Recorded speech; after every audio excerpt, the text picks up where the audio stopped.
So this one's about obedience.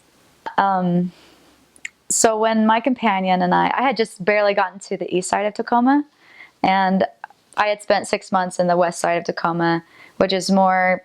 It's really called University Place, and it's more nice. It's more safe and all that stuff. And so the east side is like not as nice and safe. So we go to the east side, and it was my first Monday, so it had almost been a week since transfers. And this family, they love the missionaries, and they always invite us over for family home evening, and it's really fun. So we went over there, got to know them, and I was having the time of my life. We were just helping each other, just loving each other. And so anyway, we look at the time, and it's getting pretty late, and we need to go home.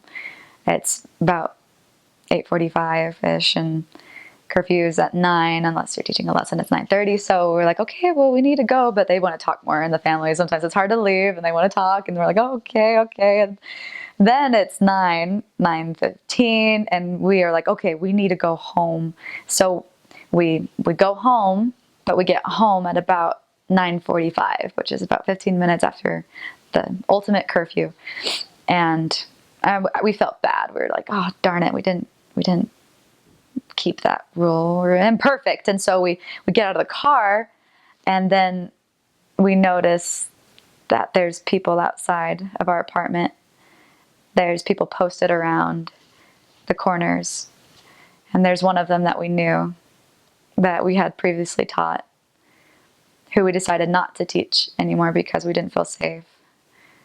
And he found out that we lived there, and he was wondering what we were doing out. We told him, no, we don't live here, and we kind of tried to hide. And then the people around started to get together, and they started to yell at each other. And our friend that we had known before got them away. He said, I know them.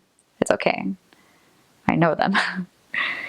I was terrified. I couldn't feel my legs. So we hid underneath the stairs, and we waited and waited for them to leave. And we called that family, and they came to pick us up.